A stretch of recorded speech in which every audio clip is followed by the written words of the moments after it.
Okay, CM ಆಸೆ ಕೈಬಿಟ್ರ DK Shivakumar ಈ ಟರ್ಮ್ನಲ್ಲಿ. ಸಿದ್ದರಾಮಯ್ಯ ಹೇಳಿಕೆ ಬೆನ್ನಲ್ಲೇ ಡಿಕೆ ಶಿವಕುಮಾರ್ ಅಸಹಾಯಕತೆ ವ್ಯಕ್ತಪಡಿಸಿದ್ದಾರೆ. ನಾನು ಅಸಹಾಯಕ, ನನಗೆ ಬೇರೆ ಮಾರ್ಗವೇ ಇಲ್ಲ. ಓಕೆ, ಶಸ್ತ್ರವನ್ನ ಕೆಳಕ್ಕೆ ಹಾಕಿದ್ದಾರೆ ಡಿಕೆ ಶಿವಕುಮಾರ್. ನಾನು ಸಿದ್ದರಾಮಯ್ಯನವ್ರನ್ನ ಬೆಂಬಲಿಸಲೇಬೇಕು, ಹೈಕಮಾಂಡ್ ಹೇಳಿದಂತೆ ನಾನು ಕೇಳಲೇಬೇಕು.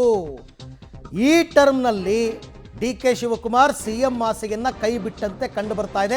ಯಾಕೆಂದರೆ ಅವರ ಮಾತೆ ಹಾಗೆ ಕೇಳಿ ಬರ್ತಾ ಇದೆ, ಅಸಹಾಯಕತೆ. ನಾನೊಬ್ಬ ಅಸಹಾಯಕ, ನನಗೆ ಬೇರೆ ಮಾರ್ಗನೇ ಇಲ್ಲ ಅಂತಾರೆ ಅವರು. ನಾನು ಸಿದ್ದರಾಮಯ್ಯನವ್ರನ್ನ ಬೆಂಬಲಿಸಲೇಬೇಕು, ಹೈಕಮಾಂಡ್ ಹೇಳಿದಂತೆ ನಾನು ಕೇಳಲೇಬೇಕು. ಅದಕ್ಕೆ ಈಗ ಒಂದು 3-4 ದಿವಸದಿಂದ ಅವ್ರು ಹೇಳ್ತಿರೋದು, ನಾವು ಸಿದ್ದರಾಮಯ್ಯನವ್ರ ಕೈ ಬಲಪಡಿಸ್ಬೇಕು, ಸಿದ್ದರಾಮಯ್ಯನವ್ರ ಕೈ ಬಲಪಡಿಸ್ಬೇಕು, ಪದೇ ಪದೇ ಹೇಳ್ತಾ ಇದ್ದಾರೆ. ಮೈಸೂರಿನಲ್ಲೂ ಹೇಳಿದರು. ಅಲ್ಲಿಗೆ ಅರ್ಥ, ನಾನು ಅಸಹಾಯಕನಾಗಿದ್ದೇನೆ.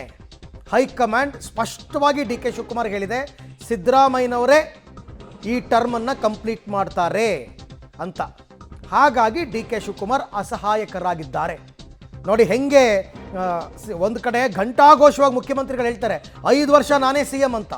ಇನ್ನೊಂದು ಕಡೆ ಸಿದ್ದರಾಮಯ್ಯ, ಡಿ ಕೆ ಶಿವಕುಮಾರ್ ಅವರು ಅಸಹಾಯಕತೆಯನ್ನು ವ್ಯಕ್ತಪಡಿಸ್ತಾರೆ. ಅಲ್ಲಿಗೆ ಆಲ್ಮೋಸ್ಟ್ ಪಿಕ್ಚರ್ ಕ್ಲಿಯರ್ ಆದಂಗೆ ಕಂಡು ಬರ್ತಾ ಇದೆ. ಒಂದು ಸಿನಿಮಾದ ಕ್ಲೈಮ್ಯಾಕ್ಸ್ ಇದ್ದಂಗಿದೆ ಇದು. ಒಂದು ಸಿನಿಮಾದಲ್ಲಿ ಕ್ಲೈಮ್ಯಾಕ್ಸ್ ಯಾವ ರೀತಿ ಇದೆ ಹಾಗೆ ಕಂಡು ಬರ್ತಾ ಇದೆ ಇದು. ಸಿದ್ದರಾಮಯ್ಯನವರು ನಾನೇ 5 ವರ್ಷ ಮುಖ್ಯಮಂತ್ರಿ ಅಂತಾರೆ, ಡಿ ಕೆ ಶಿವಕುಮಾರ್ ನಾನು ಅಸಹಾಯಕ ಅಂತಾರೆ.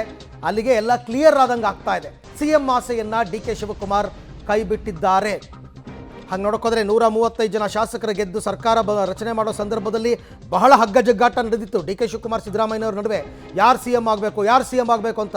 ಕೊನೆಗೆ ಹೈಕಮಾಂಡ್ನ ಆಶೀರ್ವಾದ ಸಿಕ್ಕಿದ್ದು ಸಿದ್ದರಾಮಯ್ಯನವ್ರಿಗೆ. ಆಮೇಲೂ ಪವರ್ ಶೇರಿಂಗ್ ಅಂತ ಆಸೆ ಇಟ್ಕೊಂಡಿದ್ರು. ಬಟ್ ಈಗ ಆ ಸಮಯ ಹತ್ತಿರ ಬರ್ತಾ ಬರ್ತಾ ಈ ಅಕ್ಟೋಬರ್ಗೆ 2.5 ವರ್ಷ ಮುಗಿಯುತ್ತೆ. ಬಟ್ ಈ ಸಂದರ್ಭದಲ್ಲಿ ಅಸಹಾಯಕತೆಯನ್ನು ಡಿ ಕೆ ಶಿವಕುಮಾರ್ ವ್ಯಕ್ತಪಡಿಸ್ತಾ ಇದ್ದಾರೆ. ನಾನು ಅಸಹಾಯಕ, ಸಿದ್ದರಾಮಯ್ಯನವ್ರನ್ನ ಬೆಂಬಲಿಸಲೇಬೇಕು ಅಂತ ಇದ್ದಾರೆ. ಎಸ್, ಈ ಬಗ್ಗೆ ಮತ್ತಷ್ಟು ಮಾಹಿತಿ ನನ್ನ ಕೊಲೀಗ ಮುದ್ದುಕೃಷ್ಣ ಅವರಿಂದ ಪಡ್ಕೊಳ್ಳೋಣ. ಮುದ್ದುಕೃಷ್ಣ, ಡಿ ಕೆ ಶಿವಕುಮಾರ್ ಶಸ್ತ್ರತ್ಯಾಗ ಮಾಡಿದ್ರ ಅಂತ, ಅಸಹಾಯಕರಾಗಿದ್ದಾರೆ. ಡಿ ಕೆ ಶಿವಕುಮಾರ್ ಅವರು ಸಿ ಎಂ ಆಸೆಯನ್ನು ಕೈ ಬಿಟ್ರ, ಏನು ಹೇಳಿದ್ರು ಈ ವಿಚಾರವಾಗಿ ಅವರು? ಖಂಡಿತ ಅರವಿಂದ್, ಕೆಲವೇ ನಿಮಿಷಗಳ ಹಿಂದೆ ನಂದಿಗ್ರಾಮಕ್ಕೆ ಬಂದಿದ್ದಂತ ಸಿಎಂ ಸಿದ್ದರಾಮಯ್ಯನವರನ್ನು ನಾವು ಕೇಳಿದ್ವಿ, 5 ವರ್ಷ ನೀವೇ ಸಿಎಂ ಆಗಿರ್ತೀರಾ ಅನ್ನೋಂಥ ಪ್ರಶ್ನೆನ.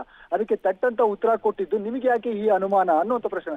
ಹಾಗಾಗಿ 5 ವರ್ಷವೂ ನಾನೇ ಸಿಎಂ ಅನ್ನೋಂಥದನ್ನ ಸಿದ್ದರಾಮಯ್ಯನವರು ಎಲ್ಲೋ ಒಂದ್ ಕಡೆ ಹೊತ್ತಿ ಹೇಳ್ತಿದ್ದಾರೆ ಮಾಧ್ಯಮಗಳ ಮುಂದೆ ಅಂತಂದಾಗ, ಸಹಜವಾಗಿ ಅದಕ್ಕೆ ಪ್ರತಿಕ್ರಿಯೆಯಾಗಿ ಡಿ ಸಿ ಎಂ ಅವ್ರನ್ನ ಕೂಡ ನಾವು ಅದೇ ಪ್ರಶ್ನೆಯನ್ನ ಕೇಳಿದ್ರಿ. ಸಿದ್ದರಾಮಯ್ಯನವರು ಈ ರೀತಿ ಅಂದಾಗ, ನನ್ನ ಬಳಿ ಯಾವುದೇ ರೀತಿಯ ಆಪ್ಷನ್ ಸದ್ಯಕ್ಕಿಲ್ಲ, ಹೈಕಮಾಂಡ್ ಏನ್ ಹೇಳುತ್ತೆ ಅದನ್ನ ನಡ್ಕೊಳ್ಳುವಂತಹ ಕೆಲಸವನ್ನ ನಾನು ಮಾಡಬೇಕಾಗಿದೆ. ಹಾಗಾಗಿ ನಾನು ಮುಂದೆ ಏನ್ ಮಾಡ್ಬೇಕು ಅನ್ನೋದು ಕೂಡ ನಾನು ಯಾವುದೇ ರೀತಿಯ ತೀರ್ಮಾನವನ್ನ ಸದ್ಯಕ್ಕೆ ಮಾಡಿಲ್ಲ. ಹಾಗಾಗಿ ಹೈಕಮಾಂಡ್ ಏನ್ ತೀರ್ಮಾನ ಮಾಡುತ್ತೆ ಅದರ ಪ್ರಕಾರ ನಾನು ನಡ್ಕೊಳ್ತೀನಿ, ನನ್ನ ಹತ್ರ ಯಾವುದೇ ರೀತಿಯ ಆಪ್ಷನ್ ಇಲ್ಲ ಅನ್ನುವಂತ ರೀತಿಯಲ್ಲ ಒಂದ್ ರೀತಿ ತಾವು ಹೇಳಿದ ಹಾಗೆ ಶಸ್ತ್ರತ್ಯಾಗವನ್ನ, ಒಂದ್ ರೀತಿ ತಮ್ಮ ಅಸಹಾಯಕತೆಯನ್ನ ನಾನು ಇನ್ನೇನು ಮಾಡ್ಲಿಕ್ಕೆ ಸಾಧ್ಯ ಇಲ್ಲ, ಹಾಗಾಗಿ ನನ್ನ ಹೈಕಮಾಂಡ್ ಏನ್ ಹೇಳುತ್ತೆ ಅದನ್ನ ನಾನು ಕೇಳ್ತೀನಿ ಅನ್ನುವಂತ ಒಂದ್ ರೀತಿಯ ಅಸಹಾಯಕ ನುಡಿಗಳನ್ನ ಈಗ ಸದ್ಯಕ್ಕೆ ವ್ಯಕ್ತಪಡಿಸಿರುವಂತಹದ್ದು. ಅರವಿಂದ್, ಅಂದ್ರೆ ಅವರ ಮಾತಿನ ಪ್ರಕಾರನೇ ಹೈಕಮಾಂಡೇ ಡಿ ಕೆ ಶಿವಕುಮಾರ್ ಹೇಳಿದ್ಯಾ ಅಂತ. ಈ ಎಂಟೈರ್ ಟರ್ಮ್, ಈ ಪೂರ್ತಿ ಟರ್ಮ್ ಅವಧಿಯನ್ನ ಸಿದ್ದರಾಮಯ್ಯನವರೇ ಮುಗಿಸ್ತಾರೆ ಅಂತ, ಹಾಗಾಗಿ ಇವರು ಅಸಹಾಯಕರಾಗಿದ್ದಾರಾ?